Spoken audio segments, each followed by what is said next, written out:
What is up, guys? It's Tom from Tech Time. I just want to talk to you guys a little bit about some things that have been coming up. CES just ended. I was not there, but a bunch of coverage was put out there, and I was able to see a bunch of the stuff that's coming out. And today, big news, box supposedly of the Samsung Galaxy S9 leaked out from somewhere overseas. This box shows a lot of the details we already knew and expected. Samsung Galaxy S9 is coming with a 5.8-inch screen, 5.6 with the rounded corners. That was a little bit different to see that added in there. People probably complaining about the screen size, that it's not a true 5.8 with the rounded edges. It's really 5.6, which is pretty small with the aspect ratio of 18:9 because it's tall and stretched out. You also seen on the box was dual stereo speakers. Well, not dual stereo speakers. I think it's written stereo speakers. I don't have it in front of me because I'm driving right now. But stereo speakers in the Samsung Galaxy S9. And obviously this will be carried over to the S9 Plus and probably later in the year, the Note 9. What do you guys think of that? I think that is great. Samsung this year with the S8, the S8 Plus, and the Note 8 were unbelievable products, in my opinion. This is my opinion. I know a lot of people get crazy about opinions, but this is my opinion. I think they were some of the best phones out there. Design-wise, hardware-wise, internal specs, the launchers, everything that they had on them was really good. Note 8 was my favorite phone of the year, absolute favorite. It was just a powerhouse beast of a phone. So I think they have done great things last year. This year, coming in 2018, coming up in MWC, they will be unveiling the Samsung Galaxy S9 and S9 Plus.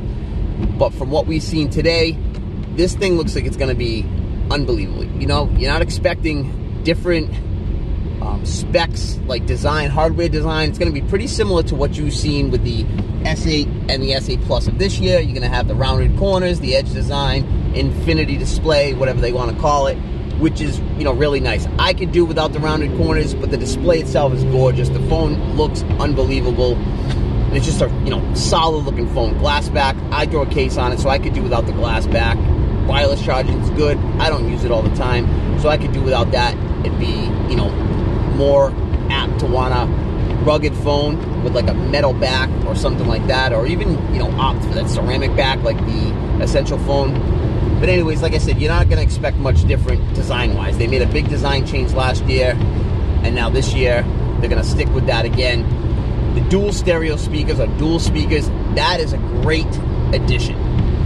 These are the types of things that they're going to work on and just refine the phone and make it perfect for this year. Stereo speakers, that's going to be unbelievable. I'm assuming you probably have a bottom firing speaker and then one that doubles in the earpiece. So that's pretty cool. A lot of the other companies are doing the same thing. Your Apple does that. HTC, I believe, did the same thing. So that's where everybody's getting their stereo speakers, and they can do that without putting huge bezels and having to add another speaker in. That is going to be really nice because this bottom firing speaker of the Samsung phones, yes, it got loud, but it had no depth to it, no bass, no mids. It was just kind of like a tinny bottom firing speaker. Nothing to brag about at all. It wasn't that nice of a speaker at all. So these dual speakers, tuned by AKG, which is a company that Samsung acquired, and that should be really good. They'll probably add in an equalizer inside that you can probably play around with. It's also going to have headphone jack and headphones included, tuned by AKG. Assume they'll be similar earbuds to what you got last year, which were really nice. I thought they were nice. They had the braided cable, really nice, top quality earbuds to come in the box, where most companies don't even give you earbuds now. They take away the headphone jack and they don't give you anything in replace for it. They give you a dongle and send you on your way. So Samsung looks to be keeping the headphone jack alive, which is great. I love that. I like the headphone jack. I like having that there. If I want to plug headphones in and be able to charge my phone, I don't have to get a splitter. It just works. Yes, Bluetooth is the thing. There's some great Bluetooth headphones out there, but you're always, at least right now, you're going to get better sound through wired headphones. And I just like that, having it there. It's easy to access. You know, I work outside. If I want to throw some earbuds on quick, I can do it. We also seen, which is the huge advancement in camera technology, is variable aperture on a camera lens on a smartphone. I believe it's going to go f1.5 to f2.8 or something like that. I'd have to look at the specs again. I don't have them in front of me. I'm just driving. This is just a quick thing. I'll probably make another video about it. But that is just really cool. Obviously, the f1.5 would be great for low light, and then you can go up, and they say that you'll be able to take sharper photos in daylight with the other aperture. If you guys don't know what aperture is like a circle. So this would be, say, like a 5.6, or, and then as you open it up to a 1.5, the lower the number, the wider the aperture is, which allows more light. And it also helps with the bokeh or bokeh, the depth effect, so you can get depth in between your background and your foreground. So that is pretty cool. You don't see that on a cell phones out right now. I do believe Samsung released one with the flip phone that they released over in Asia or Korea or something like that. That didn't make it over here. That was the first one. I don't even know if it's released yet. They unveiled it. So that is going to be pretty cool. I don't know if it's going to be all digital aperture and it's going to change that way. Oh, fuck. Sorry about that. Somebody's cutting me off. I don't know if it's going to be digital aperture changing or how they're going to work that out. I'm going to have to look into that a little bit more. But that's pretty cool. Having different apertures on your smartphone is really good, because obviously if you're going to set up for a photo shoot, 9 times out of 10 you have a nice camera. You have a DSLR or Sony mirrorless camera or Fuji or whatever, Panasonic. There's a lot of nice cameras out there. But if you're out somewhere and you don't have your camera gear on you, or you're just an amateur photographer, or you just like to take pictures, the best camera you're going to have is the one that's on you, is what they say. And your smartphone, 9 times out of 10, is going to be on you. So you're going to want a good camera to be able to take pictures in moments that you see randomly.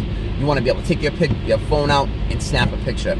So to be able to have these different options in smartphone cameras, I think is unbelievable. And that's why you see a lot of the point-and-shoot cameras becoming obsolete, because smartphone cameras can do so much. Shoot great video, 4K. Look at the iPhone, 4K, 60 frames per second. And these cameras are just great. The Google Pixel 2, the pictures that it takes is just remarkable. It can almost be compared to some DSLR cameras. Obviously, you're not going to get as much of a range and zoom, and there's a lot of other things. But they're pretty comparable photos. It takes great pictures, and these smartphones are just getting better and better and better. The Samsung S8 and the Note 8 were really nice cameras, I thought. Yeah, the dual pixel autofocus, which is something that Canon implements on their DSLRs for video. The video is great. They did have some problems at 1080p 60 frames per second, and that's a Samsung problem. I don't know why, but the tracking and the focusing on 60 frames per second is a problem. But I'm assuming that will be fixed this year on these phones coming up. But overall, those are the types of cameras you want. You pick up that camera, you snap a picture, you're going to get a picture so fast, it's going to focus really quick, and that's the type of stuff you want to get. Your kids are taking his first steps, and you're out somewhere, you pick up your smartphone, it happens to be the Samsung S9, and now you can take a picture, super fast, in low light also, because you're going to have the wide aperture, and then you can adjust apertures. That's going to be pretty cool. I can't wait to see how it's completely implemented, and hopefully that's something that stays true. We don't know if this box was, manufactured, it's a fake, or if it's an actual S9 box. We're hoping it's an S9 box. Everybody obviously wants it to be because of all these features, but we don't know that. So we'll see how that works out. Another feature that they added in obviously was IP68 water and dust resistance, similar to this year. I think that was it, but I think 4 gigs of RAM on the S9, and then you're going to probably get 6 on the S9 Plus. The big difference between the S9 and the S9 Plus, from what they're saying, is going to be the dual camera setup on the S9 Plus.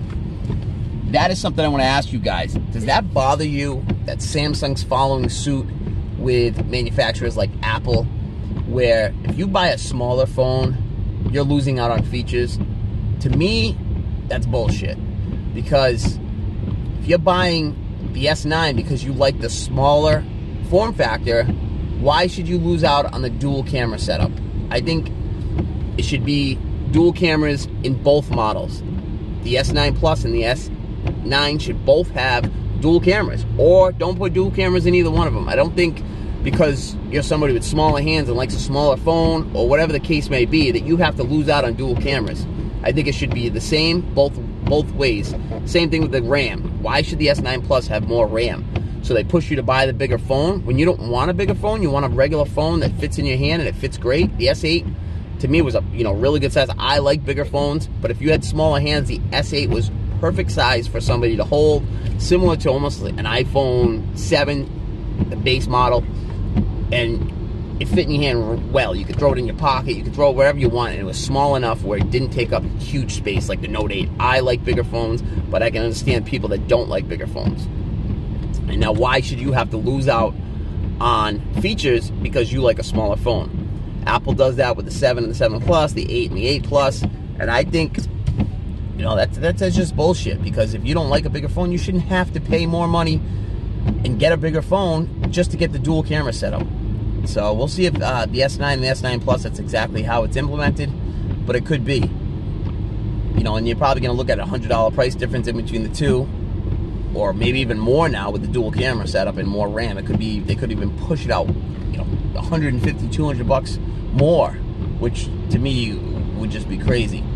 These phones are already getting, super expensive, and now if you're going to start differentiating between the same models, I think that's pretty stupid. I think they should be the same, different sizes, that's it. No internal specs differences, no camera features or anything like that. Just keep them the same. My personal opinion. And like I said, opinions can be a big thing. I got people saying they're gonna slap me, and because I had an opinion on the LG V30 that I don't like the camera, and I'm not a huge fan of the phone. Using it right now, and I'm just, I'm not a huge fan. Today I had to take 3 or 4 pictures earlier, and the thing froze so bad, it, locked into focus, and then when I spun the camera around, it just stayed there and it froze. The screen went black.